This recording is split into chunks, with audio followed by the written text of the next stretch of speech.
Thanks for joining us again on the newsroom. I am Annetta Felix. The Nigerian military has decimated 38 civilians and 52 criminals across various operations within the northeast, northwest, and north central regions of the country. The coordinator, Defense Media Operations, Major General John Enenche, announced this on Wednesday, saying the success stems from the intensified offensives against the Boko Haram terrorists and ISWAP fighters. Speaking at a media briefing in Abuja, Enenche emphasized the achievement of the Nigerian military in the past week, adding that 58 kidnapped victims were also rescued. Troops of Operation Lafia Dole carried out several aggressive clearance operations at various locations within the theater, including a daring counter-attack on Boko Haram terrorists who attempted to infiltrate Mongonu town on the 12th of June 2020. The counter-attack by own troops at Mongonu resulted in the neutralization of 41 terrorists and the recovery of a large cache of arms, ammunition and equipment, as well as the rescue of 33 captives among others. Since the commencement of Operation Accord, several high-profile terrorists and bandits leaders have surrendered, while many others have been neutralized and their equipment captured by our gallant troops. In the period, the Armed Forces of Nigeria has neutralized 52 criminals across all theaters with the destruction and recovery of weapons. Meanwhile, President Muhammadu Buhari has berated his service chiefs over the spate of insecurity across the country. Buhari's displeasure was disclosed by the National Security Advisor, Babagana Mungono. According to Mungono, Buhari said the service chiefs have not done their best in curbing the issue of insecurity in the country and warned that excuses will no longer be tolerated. This is coming as the president held a closed-door meeting with security chiefs at the presidential villa in Abuja. Mr. President has expressed great concern over the declining security situation in the country. He is extremely unhappy about what is happening, and he feels that even though the security agencies are doing their best is not good enough for him, and he wants an immediate reversal of the current trend, an immediate reversal of our misfortunes in all their dimensions. Mr. President also told us clearly, in no uncertain terms, that he and indeed the administration came to power on the platform of three issues: fighting insecurity, overcoming our economic difficulties, and dealing with the scourge of corruption. And he also noted that it takes common sense for anyone to understand that without security, the pursuit of the other two objectives will just be an exercise in futility. And therefore, he wants the security agencies to take into consideration the wider implication of the gradual descent of the security of this country. He is not going to accept any further escalation of the security situation. President Muhammadu Buhari has congratulated Evariste Ndayishimiye on taking office as president of Burundi. Ndayishimiye was sworn in on Thursday after the sudden demise of President Pierre Nkurunziza. In a statement signed by Garba Shehu, Senior Special Assistant on Media and Publicity, President Buhari felicitated with the government and people of Burundi on the historic peaceful transition to a democratically elected government. He added that he believes President Ndayishimiye has what it takes to consolidate democracy in the East African country. President Buhari added that he looks forward to working with the new Burundian leader and his government to strengthen the warm relationship between the two countries. Nigeria and 17 other countries have been elected by the United Nations General Assembly into the UN Economic and Social Council. On Wednesday in New York, the UNGA elected the new Economic and Social Council members to serve for a term of 3 years, with effect from January 1st, 2021. This will be Nigeria's third time of serving in the important council since 2012. The National Working Committee of the All Progressives Congress has announced a 7-member election committee to conduct the June 22nd Edo State APC governorship primary. Imo State Governor Hope Uzodinma is to serve as chairman, while Senator Ajibola Bashiru has been named as secretary. National Vice Chairman Hilad Etta announced this at the party secretariat in Abuja on Wednesday. We'll be right back. Do stay with us. In the last 3 years, we have built a multi-purpose center, which is the envy of all in our constituency. And I can tell you that the people who are living there are already enjoying it.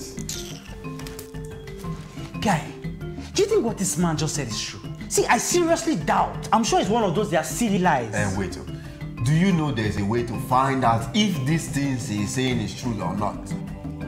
This is the Construct app. It gives people like us a sure way to track implementation of constituency projects. It gives valid and verified information on location of projects, amounts allocated, amount funded, the level of job done, and even the profiles of concerned legislators. You and I can post directly on this app. Are you serious? This is the Go-To app if you want to know how our Commonwealth is being expanded by the government. Wow. Let's even see if what this man said is true. Show me. The Construct app is developed by Other People Nigeria with support from USAID and is available on both Google Play Store and Apple Store. And it's true. Of course, I told you.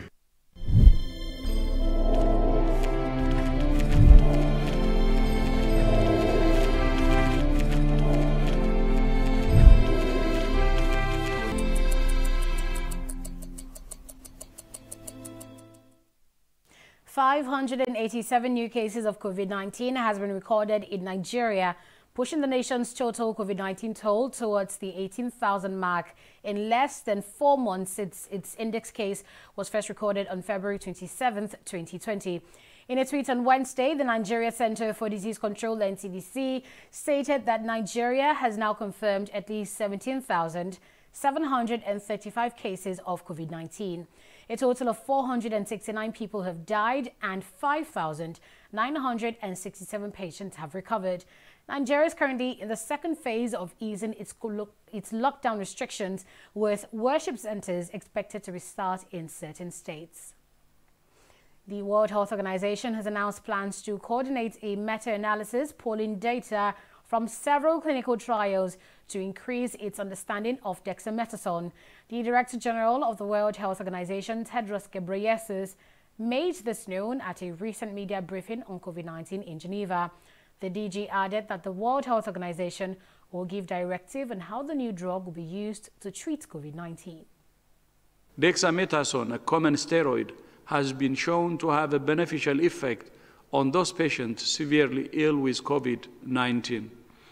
According to early findings shared with WHO, for patients on oxygen alone, the treatment was shown to reduce mortality by about 1/5. And for patients requiring a ventilator, mortality was reduced by about 1/3. However, dexamethasone was shown to not have a beneficial effect for those with milder disease who did not need respiratory support. This is very welcome news for those patients with severe illness. These drugs should only be used under close clinical supervision. We need more therapeutics that can be used to tackle the virus, including those with milder symptoms. WHO has now started to coordinate a meta-analysis pooling data from several clinical trials to increase our overall understanding of this intervention. And we will update our clinical guidance to reflect how and when dexamethasone should be used to treat COVID-19. I want to thank the United Kingdom government, the University of Oxford, and the many hospitals, researchers, patients, and families who have contributed to this scientific breakthrough.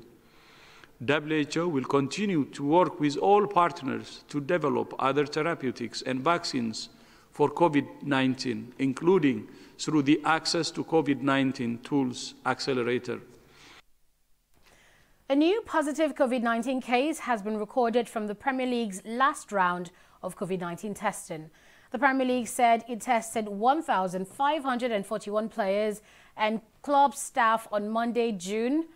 In a statement on Thursday, the Premier League confirmed that one of the samples came back positive. The identity of the individual and club was, however, not revealed. A statement says testing will continue on a twice-weekly basis to ensure the season can be completed by the end of July.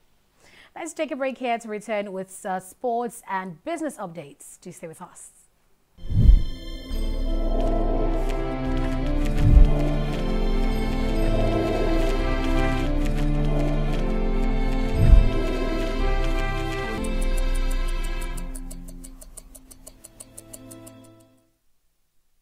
Nigerians and neighboring countries that benefit from smuggling consume 54 million litres of petrol per day.